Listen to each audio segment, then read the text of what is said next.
Nous voilà arrivés au bout de notre parcours. Nous avons étudié tous les genres de textes de la Bible. Tous, sauf un. Le plus étrange et selon certains le plus difficile, les textes de genre apocalyptique. Car il y a en effet dans notre Bible des textes qui nous parlent du combat du bien et du mal avec des images fantastiques et des enjeux cosmiques. Comme ces textes parlent souvent de bataille finale, de jugement dernier et même de fin du monde, ils ont une réputation effrayante. Mais Dieu aurait-il pris la parole pour nous faire peur dans la Bible? Non.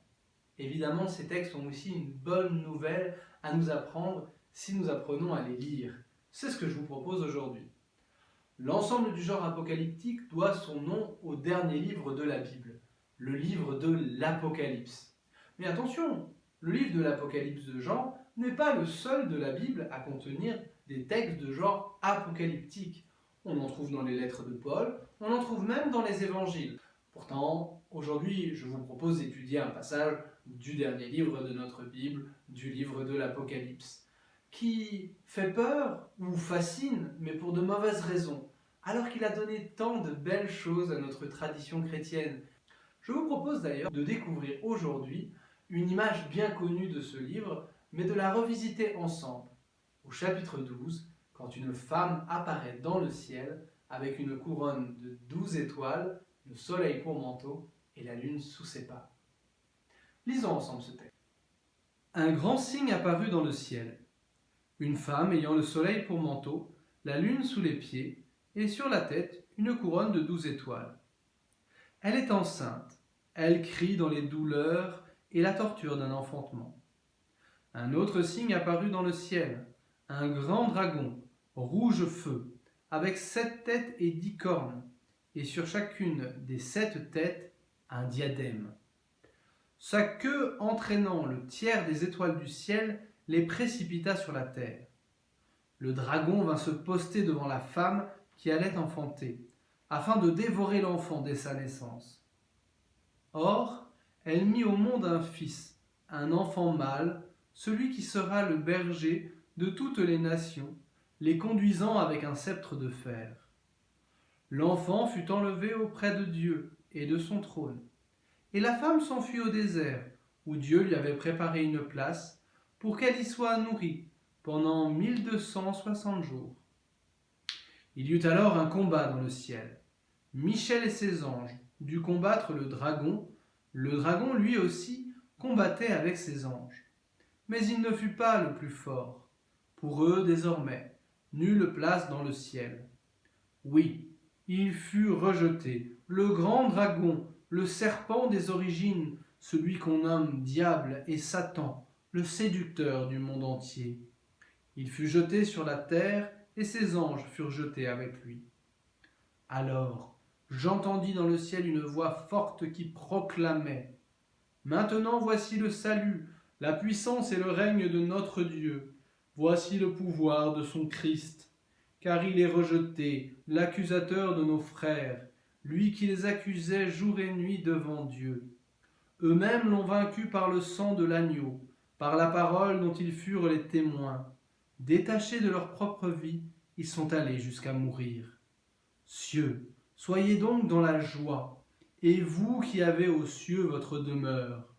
Malheur à la terre et à la mer, le diable est descendu vers vous, plein d'une grande fureur. Il sait qu'il lui reste peu de temps. Nous sommes ici face à un texte étonnant. Nous nous demandons ce que représente cette femme, ce que signifie ce dragon et cette guerre dans le ciel. Notre premier réflexe pourrait donc être d'utiliser l'outil tradition, car nous connaissons une tradition interprétative de ce texte. Eh bien oui, pour nous, catholiques, cette femme, avec la lune sous ses pieds, le soleil pour manteau et 12 étoiles autour de la tête, nous évoque immédiatement la Vierge Marie, la mère de Jésus.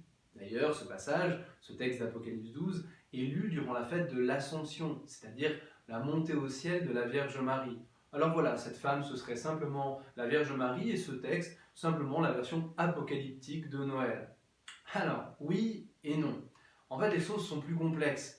Et cela est un bon exemple pour voir qu'utiliser l'outil tradition ne nous dédouane pas de bien comprendre et de bien connaître les traditions que nous manipulons. En effet, si les catholiques identifient la femme d'Apocalypse 12 à la Vierge Marie, Ils ne le font pas directement.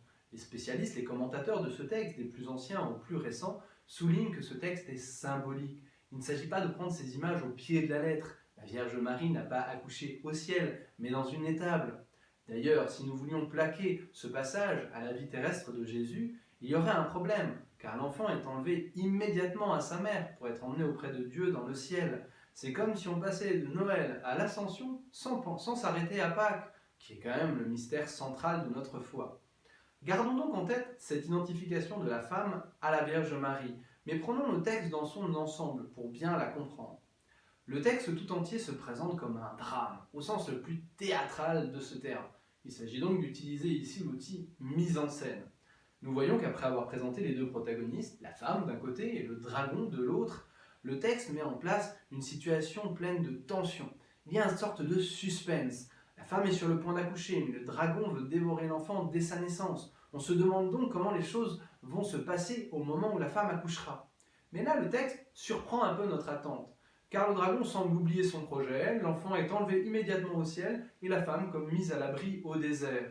Et on passe à une autre image, certes classique pour un texte apocalyptique, d'une guerre au ciel entre de bons anges et de mauvais anges, mais là aussi, nous sommes doublement étonnés. D'abord, celui qui vient combattre le dragon n'est pas l'enfant de la femme, qui représente le camp du bien, le Messie, celui qui doit guider les nations, comme dit le texte, mais un autre personnage tout aussi mystérieux, Michel, comme chef des armées angéliques. Et surtout, là où on s'attendrait à un long et grand combat, puisque l'Apocalypse devrait nous décrire ce combat du bien et du mal, eh bien le combat est très vite réglé. Et voilà le dragon et ses anges jetés sur la terre. C'est comme si tout le texte nous disait, finalement l'enjeu n'est pas le combat, n'est pas l'affrontement, n'est pas le moment du clash entre le bien et le mal, mais quelque chose que nous devons comprendre sur le mal lui-même et son mystère. D'ailleurs, si nous utilisons ici l'outil symbolisme, nous nous rendons compte que le moment où on nous déclame les grands titres de gloire et on fait tout un vocabulaire sur la grandeur de ce dragon, de cet ennemi, où on nous dit que c'est l'égareur du monde entier, le serpent des origines, le grand dragon qui a des noms terrifiants comme le diable ou Satan, eh bien c'est justement le moment où celui-ci tombe sur la terre ridiculement.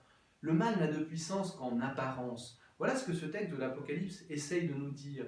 C'est d'ailleurs complètement contenu dans une phrase qui vient à la fin de notre passage, quand cette voix au ciel clame que la terre et la mer doivent se méfier de la colère de ce dragon qui vient vers eux. Il dit qu'il est en colère parce qu'il sait qu'il lui reste peu de temps. C'est comme si tout le déchaînement du mal était là uniquement pour cacher le fait qu'il est déjà vaincu.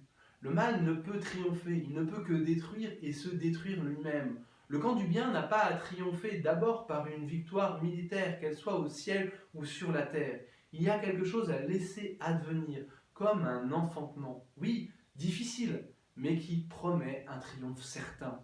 Ici, nous avons le meilleur outil pour décrypter les images de l'Apocalypse. C'est l'outil intertextualité, car le dictionnaire des images des textes apocalyptiques, ce sont les images de l'Ancien Testament. Le texte qui en fait est derrière ce passage de l'Apocalypse, c'est évidemment la grande et profonde méditation du livre de la Genèse, en particulier au chapitre 3, quand une femme se retrouve face à ce serpent, Ève, qui représente toute l'humanité, ici tentée par un mensonge justement.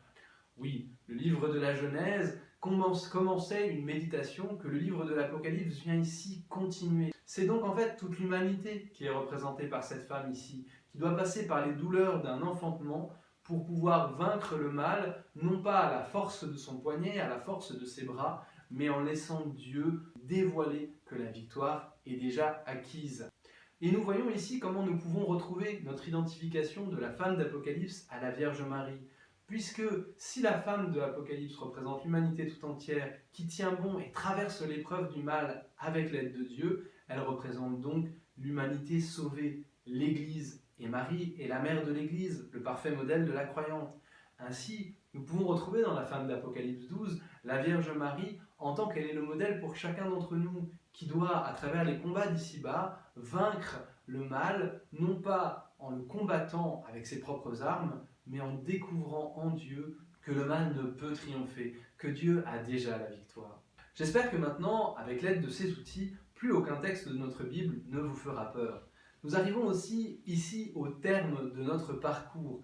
Mais comme le dernier livre de la Bible, l'Apocalypse, nous a remenés au premier, le livre de la Genèse, n'hésitez pas à reparcourir l'ensemble de ces textes, à découvrir même d'autres textes bibliques, avec l'aide de ces outils qui seront comme des portes d'entrée pour que vous puissiez découvrir que chaque texte de la Bible a une parole de Dieu, une bonne nouvelle à nous annoncer. Ils sont la source de notre foi, notre compagnon de voyage ici-bas. Bonne route à tous.